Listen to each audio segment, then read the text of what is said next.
CreativePeach, the control game. Hi everybody, my name is Eagleegg. In this video you will see a very simple example how to make a cell switching off machine using CreativePeach peripheral elements. Have you ever seen a very funny cell switching off machine on YouTube? If not, I'm going to tell you quickly what it is. The cell switching off machine contains an electric switch and a mechanism. If you switch on the switch, flipping it by hand to the on state, then after a very little delay time, the mechanism begins to move from its waiting position towards the switch and flips the switch back to its original off state. Finally, the mechanism returns to its waiting position, so you can start the process again by operating the gadget by hand. Let's see what we need for that.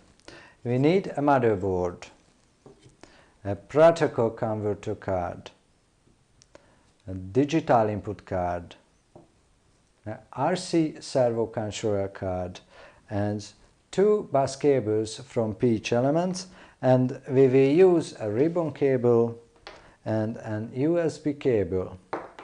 We need some kind of computer. This will be the brain. I think a Raspberry Pi will be a good choice. A little computer for little control task. And we have to assemble the mechanism of the cell switching of hardware. It is composed the following parts: one RC servo, an electric switch, spacers, screws and nuts, and 3 raw PCBs. This one is for holding the switch. This one will be the arm of the servo, and the bigger one will hold all this together. Now we connect the Pi to the local network because we want to use some terminal windows for testing, and power on the Pi. While it is booting, we are fastening the cards to the motherboard. After fastening them, we chain the cards to each other using these bus cables. Then we choose addresses for the cards. In this example, we set the address of the digital input card to 1 and set the address of the RC servo controller card to 2 with help of these jumpers. And then we connect the USB cable, power on the peripheral system, and connect it to the Pi.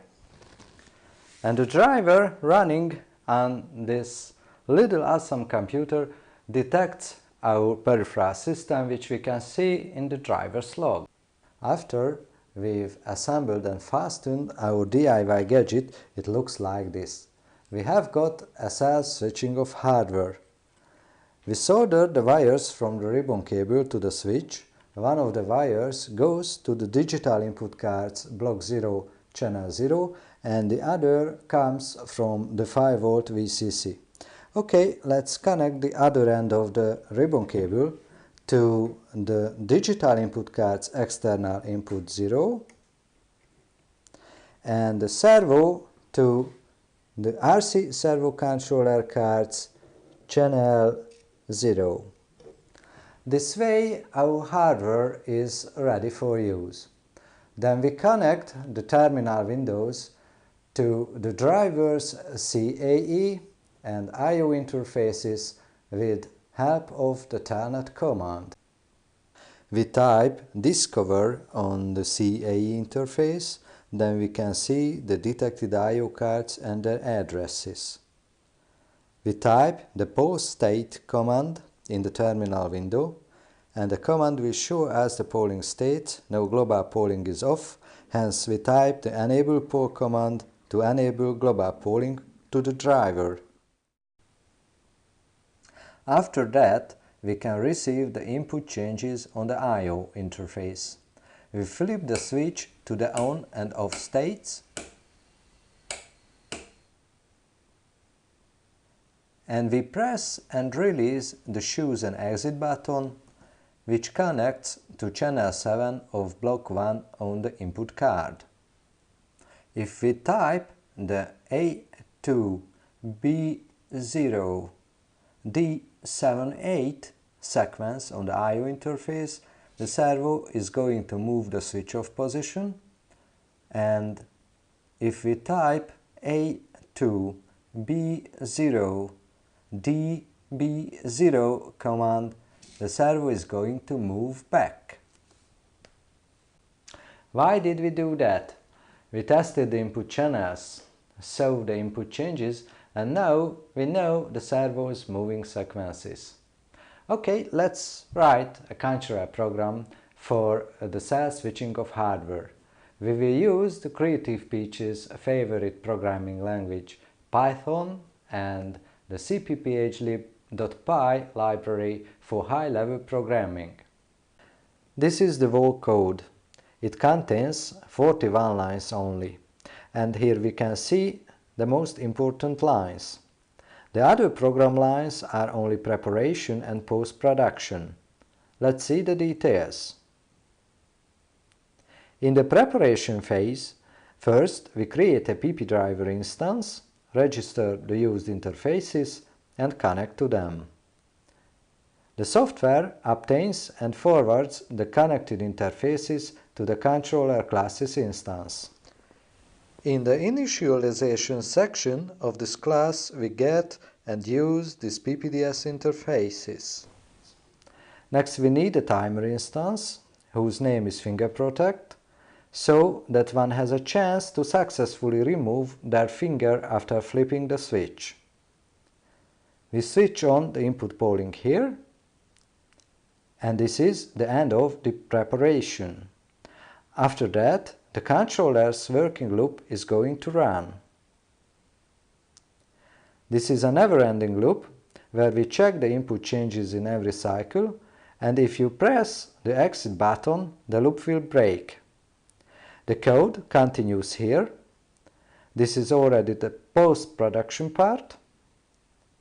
We switch off the pollings, and the code continues here. We call the disconnect interfaces function, and the controller program disconnects all PPDS interfaces. Finally, we exit from the controller program. We go back to the working loop and examine the actions. If we flip the switch by hand to its own state, the timer starts. When the timer has expired, the program moves the servo to the switch-off position. When the switch has been flipped off by the servo returns to its original waiting position. And now we are starting the program and testing it, and it's working very well. It's working just as we expected. If we use event handlers from CreativePeach library and write a servo moving function, we receive a more legible code. Let's modify the code. We create a digital I/O handler instance and register the input channels by their functional names, and create an input event alias for pressing the exit button. We create a servo moving function and insert to here.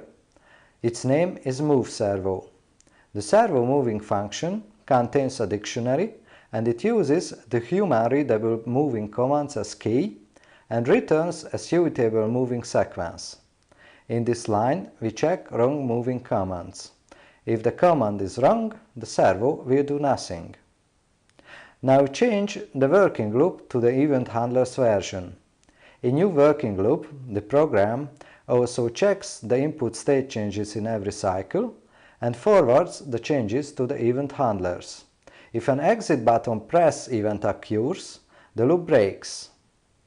When we flip the switch to on state, it constitutes a switch on event, and when the servo flips the switch back, a switch off event occurs. Of course, this code works the same way as the one we've written and explained earlier. Otherwise, we can see all input and output changes in real time with the help of the PPDS driver's monitor interface. It is easy, isn't it? See more information at www.creativepeachproject.com. Goodbye!